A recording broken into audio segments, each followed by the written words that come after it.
ભાવનગર મહાનગરપાલિકાની આજની આ સામાન્ય સભામાં છેલ્લા 13 વર્ષથી બોતલાવની અંદર દબાણ છે એમ અધિકારી શ્રીએ કબૂલેલું છે। સિટી એન્જિનિયર શ્રી અને કમિશનર શ્રીએ સ્થળ ઉપર જઈ અને પંચરોજ કામ કરેલું છે।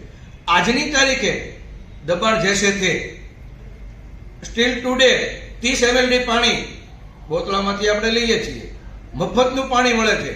તો શા કારણે ભાઈ આ મોટા મોટા મગરમચ્છો જે છે એ કોની શેરશરમ રાખીને તમે દબાણ નથી હટાવતા, એવો મેં પ્રશ્ન કર્યો। તંત્ર નાના નાના એક રૂમ રસોડું એક પરિવાર રહેતો હોય, બે પરિવાર રહેતો હોય, ત્યાં બુલડોઝર મારી અને ઘર વિહોણા કરે છે।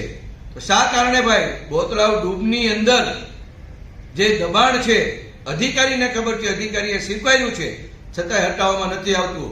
એટલે અમારું સ્પષ્ટ માનવું છે કે આમાં મોટા મોટાની સંડોવણી છે અને આ સત્તાધીશો એક પણ દબાણ હટાવે તો એને અભિનંદન આપીશ, એને હારતોરા કરીશ અને એને હારવાર રાખી અને સામાન્ય સભામાં અભિનંદન આપીશ કે ભાઈ બોતલાવના દબાણ આ હટાવ્યા, માત્ર વાતું નહીં કામગીરી કરો, એવું આજના સામાન્ય સભામાં પ્રશ્નોત્તરીમાં ચર્ચાયું છે।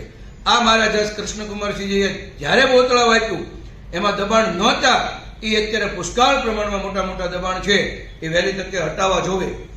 આગામી દિવસોમાં શું કાર્યક્રમ રહેશે?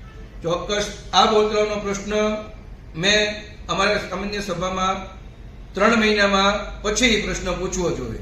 મેં મારા ખ્યાલ મુજબ આ બોતલાવનો પ્રશ્ન 15 થી 20 ફેરી પૂછેલો છે।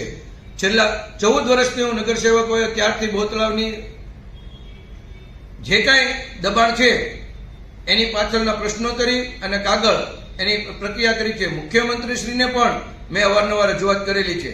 કોઈ પણ સંજોગે મહારાજા કૃષ્ણકુમારસિંહજીએ આપેલી આ જમીન એમાં દબાણ વહેલી તકે ખાલી કરાવો એવી તંત્ર પાસે અમે અપેક્ષા અને આશા રાખીએ છીએ। બોર તળાવ ગૌરીશંકર સરોવરની ડૂબની જમીનની ચર્ચા કરવામાં આવી। તેમાં વિરોધ પક્ષ ઉપરાંત સત્તાધારી પક્ષના પણ તમામ સભ્યો એક સાથે રહીને આનો નિકાલ કરવો જોઈએ તેવું સૌએ લાગણી વ્યક્ત કરી હતી। સર, કેટલા સમયમાં દબાણ દૂર કરવામાં આવશે? સમય નોટિસો આપી દીધી છે।